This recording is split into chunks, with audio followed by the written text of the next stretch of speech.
জি অর্থনৈতিকভাবে বাংলাদেশকে ধ্বংস করা, পদে পদে মানবাধিকার লঙ্ঘন করা এবং আওয়ামী লীগকে পুলিশ এবং সংখ্যালঘু সম্প্রদায়ের উপরে প্রতিনিয়ত হামলা এবং লাশ ফেলা, নিত্য প্রয়োজনীয় জিনিসের দাম বেড়ে যাচ্ছে, মানুষের জীবনযাত্রা দুর্বিষহ হয়ে গেছে, শুধু দাম কমে গেছে মানুষের জীবনের, কোন জীবনের কোনো মূল্য নেই। এই অবস্থায় কোনো দেশ চলতে পারে না। এর থেকে মানুষকে রক্ষা করতে হবে। যারা বিদেশে প্রবাসী, বাংলাদেশের অর্থনীতিতে এবং সর্বোপরি বিরাট অবদান রয়েছে, সেক্ষেত্রে আমার অনুরোধ থাকবে যে যেখানে আছেন, আমাদের দেশের ভিতরে আমাদের দেশের মানুষগুলিকে আগুন দিয়ে পুড়িয়ে প্রত্যেকটা মানুষের জীবনকে দুর্বিষহ করে দিয়েছে। এখন রোগী চিকিৎসা করতে পারে না, হাসপাতালে চিকিৎসা করতে গেলে তাদের মারে। আমাদের আওয়ামী লীগের ছেলেমেয়েরা পড়াশোনা করতে পারে না, তাদের পড়াশোনা করতে দেয় না। শিক্ষকরা তাদেরকে বয়কট করে, শিক্ষকদের অপমান যেমন করেছে, আবার তাদের ক্লাস করতে দেবে না। এই ধরনের অরাজকতা সারা দেশব্যাপী চলছে। কয়েকদিন আগেও পিটিয়ে 10 জন ছাত্রকে হত্যা করলো, তাদের লাশটা পর্যন্ত দেয় না, একটা মামলা তার পরিবার করতে পারেনি, অথচ তাদেরকে কিন্তু পিটিয়ে পিটিয়ে হত্যা করেছে। সেটা আসলে হসপিটালের সামনে এবং সহদীয় কলেজের ওইখানে, তারপর যে মোল্লা মেডিকেল কলেজ সেখানে, সব 10 জন ছাত্রকে পিটিয়ে হত্যা করেছে।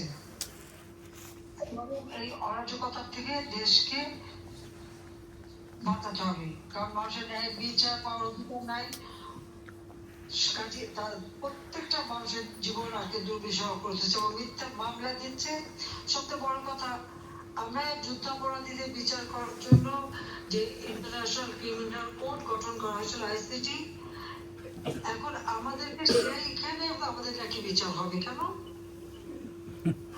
আমার বিরুদ্ধে তো প্রায় 250 মামলা দিয়েছে, হত্যা মামলা। তো আমি যাদের হত্যা করেছি তাদেরকে শহীদ হিসেবে ঘোষণা দিয়েছে। আবার সেই শহীদদের মধ্যে 35 জন আবার জীবন্ত হয়ে ফিরেও এসেছে। আমি বলি, ভাত রান্নারও কিনা একটা ভাত টিপ দিলেই তো বোঝা যায় সব ভাতের অবস্থা, তাই না? জি জি জি জি ম্যাডাম। মামলা দেওয়া হলো, এগুলি যে সব মিথ্যা মামলা, এই যে যারা জীবন্ত হয়ে ফিরে এসেছে, ওই একটা ঘটনাই তো প্রমাণ করে যে সমস্ত মামলাগুলোতে ভুয়া, মিথ্যা। হাজার হাজার আওয়ামী লীগের কর্মী 30,000 মামলা দিয়েছে, তার মধ্যে সবগুলো হত্যা মামলা। কয়েক লক্ষ হচ্ছে আসামি। এবং আমরা আওয়ামী লীগ বুদ্ধিজীবী দিবসে শ্রদ্ধা জানাতে যেতে পারবো না, আমাদের যেতে বাধা দিচ্ছে। আবার টেলিভিশন রেডিওতে বলে আওয়ামী লীগের কেউ আসে নাই। যাবে কোথেকে? সব তো হয় জেলে, নয় হত্যা করছো, আর নয় মানে তাদের জীবনের কোনো নিশ্চয়তা নাই। তারপরে তো আমাদের ছেলেমেয়েরা কষ্ট করে গেছে, গেলেই সেখানে বাধা, একদিকে পুলিশ, একদিকে আর্মি, অপরদিকে সন্ত্রাসী শিবির আর ছাত্রদল লাঠি সোটা রামদা নিয়ে এসে কোপায় মারি। ধানমন্ডিতে এক বছর হেঁটে যাচ্ছে, আরেকজন বছর উনি আওয়ামী লীগ করেন, অমনি তাকে এক কোপ দিয়ে হাতটা কেটে ফেলে দিল। সারা দেশটা এই ধরনের একটা অরাজক পরিস্থিতি। কাজে এই ক্ষেত্র থেকে মুক্তি পাওয়ার জন্য আপনাদের উচিত জনমত সৃষ্টি করা, সমস্ত প্রয়োজন জিনিসের যে কমায় মানুষের ক্ষমতা নিয়ে আসার দাবি করা, চুরি ডাকাতি লুটপাট গুলি বন্ধ করা, মানুষের জীবনের নিরাপত্তা দেওয়া, ঘরে ঘরে বিদ্যুৎ পৌঁছে দিতে হবে এবং শিক্ষকদের অপমান আর এইভাবে অত্যাচার নির্যাতন এগুলি বন্ধ করার জন্য আপনার দাবি তুলে দেওয়া উচিত। একটা কথা মনে রাখা উচিত, এই এনএস কিন্তু লেবার কোর্টে তারই নিজের লেবার আইন আছে, যে কোনো কোম্পানি তাদের প্রফিটের 5% লেবারের ওয়েলফেয়ার ফান্ডে টাকা দিতে হবে। ইউনিট কিন্তু কোনদিন একটা পয়সা দেয় নাই। যখন লেবাররা দাবি করলো, কি হলো, তাদেরকে চাকরিচ্যুত। এই অবস্থায় আজকে সেই লেবার কোর্টের মামলায় তার কিন্তু সাজা হয়েছে। ইউনূস কিন্তু লেবার কোর্টের মামলায় সাজাপ্রাপ্ত আসামি, সে জামিনে ছিল। তার দুর্নীতি, গ্রামীণ ব্যাংকের যে দুর্নীতি করেছে, কোনদিন অডিট করেনি, অডিট করার পর আজকে সব বেরিয়েছে। সেই দুর্নীতি মামলা 6টা মামলা তার মধ্যে, ট্যাক্স ফাঁকি দেওয়ার মামলা। যে ট্যাক্স ফাঁকি মামলা, একটা ট্যাক্সে প্রায় 1200 কোটি টাকা তার কাছে ট্যাক্স পাওনা। তার তো প্রায় 54টা কোম্পানির ব্যবসা। সেখান থেকে 6 আগস্ট ওই মামলা রায় হওয়ার কথা, এই জন্য 5 তারিখে সে ক্ষমতাচ্যুত করবার জন্য আমাকে হত্যা করার জন্য চক্রান্ত করলো। কাজে এই সুদখোর দুর্নীতিবাজ এর হাত থেকে দেশকে রক্ষা করতে হবে, দেশের মানুষকে রক্ষা করতে হবে। আগামীকাল আমাদের বিজয় দিবস।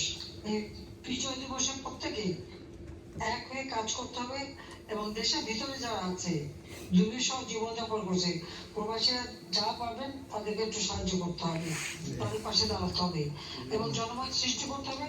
আর এই সুদখোরের বিরুদ্ধে ঘুষখোর দুর্নীতিবাজ যে ট্যাক্স ফাঁকি দেয়, নিজের ট্যাক্স ফাঁকি দেয়, আবার জনগণকে ট্যাক্স দিতে বলে,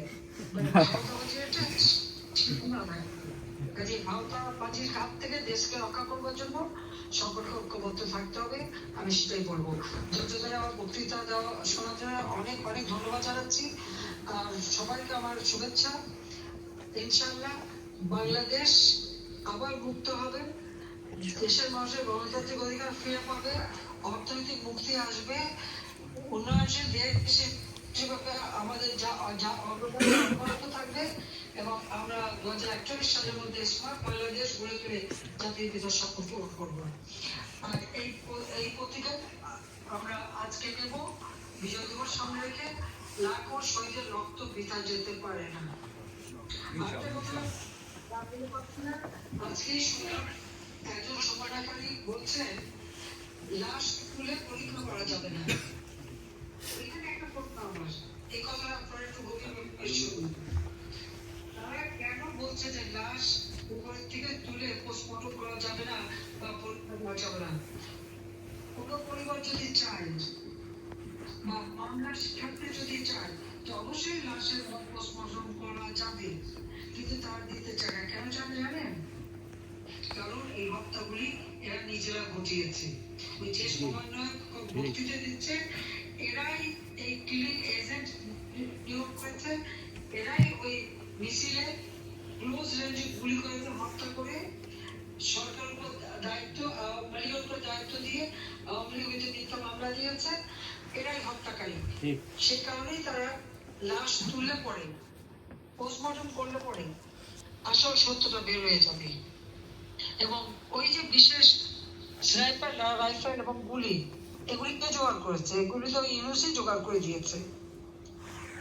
যার জন্য যখনই তার উপদেষ্টা ব্রিগেডিয়ার শওকত বলল যে এটা তদন্ত করতে হবে, সে তাকে সরিয়ে দিল, সরিয়ে দিয়ে প্রমাণ করলো যে এর জন্য সেই এই হত্যার জন্য দায়ী।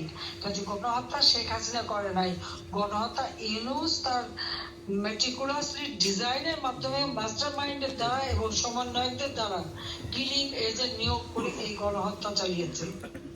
নাহলে আওয়ামী লীগের প্রায় 1000-এর উপরে নেতাকর্মীকে হত্যা, 2-3 হাজার পুলিশ হত্যা, সংখ্যালঘু হত্যা, এই হত্যাকাণ্ড তারাই ঘটিয়েছে। আর সেই জন্য আজকে তারা শহীদের তালিকা দেবে আর লাশের পোস্টমর্টম করতে দেবে না। ইন্টারন্যাশনালি লোক এনে আমরা পোস্টমর্টম করাবো, প্রত্যেকটা কেস আমরা পরীক্ষা করাবো ইনশাআল্লাহ, যদি আল্লাহ জীবন দেয়। ইনশাআল্লাহ ইনশাআল্লাহ আমরা যদি আমার সুযোগ দেয়, সবকটা লাশের ময়না তদন্ত করে তার প্রকৃত মানে খুন কারা করেছে সেটা বের করে তাদের শাস্তি আমরা দেবো ইনশাআল্লাহ ইনশাআল্লাহ। মিথ্যা অপবাদ দিলে এটা আমরা মেনে নেই না। কারণ আমি কোনো লাশ ফেলতে চাইনি, তারা দাবি করেছে আমাকে সরে যেতে হবে।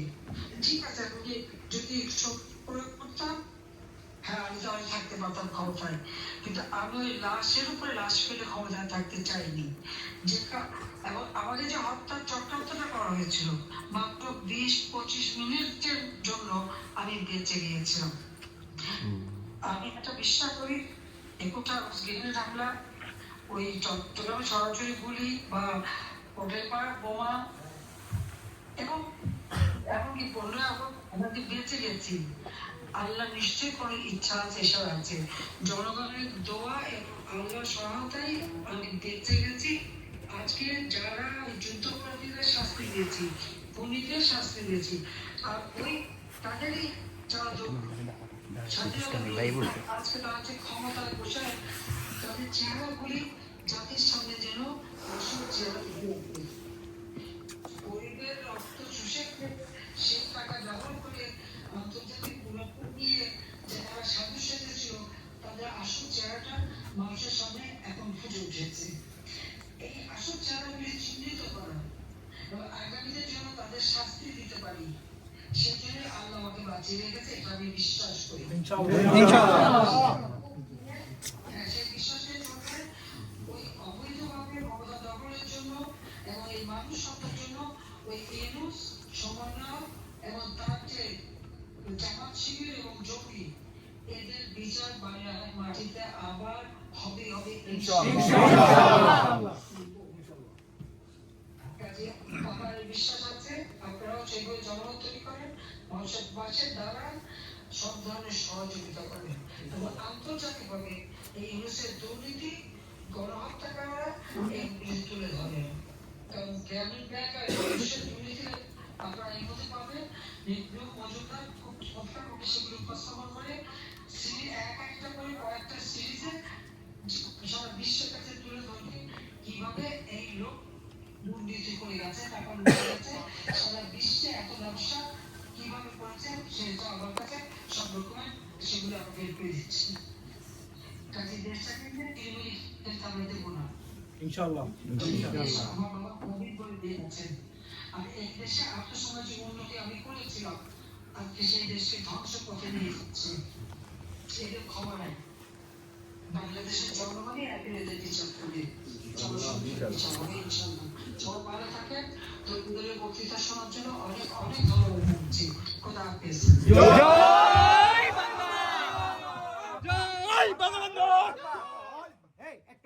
আপা ইউরোপ আওয়ামী লীগের জেনারেল সেক্রেটারি আছে, আমাদের ফ্রান্স আওয়ামী লীগের জেনারেল সেক্রেটারি আছে, আপনারা এই শুধু সালামটা দেবেন। জি আপা, অসংখ্য ধন্যবাদ আপনাকে আজকে ফ্রান্স আওয়ামী লীগের জন্য সময় দেওয়ার জন্য। আপনি ভালো থাকেন, জয় বাংলা। অসংখ্য ধন্যবাদ আপা, আমি কয়েস অসংখ্য ধন্যবাদ আপনার সময় দেওয়ার জন্য। আপনাকে অসংখ্য ধন্যবাদ। আপনি দ্রুত দেশে যাবেন সেই প্রত্যাশা রাখি এবং আমরা প্রবাসী সবাই আমরা রাজপথে আছি থাকবো।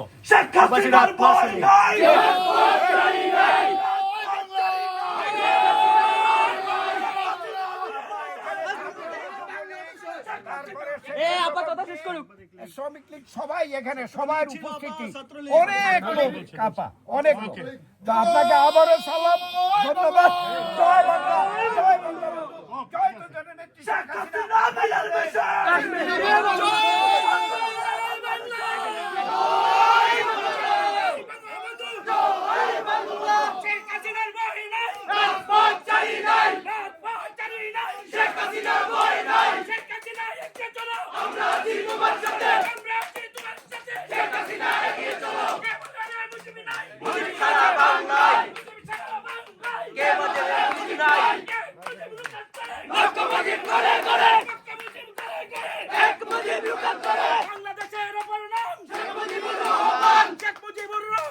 বাংলাদেশের অপর নাম শেখ মুজিবুর রহমান।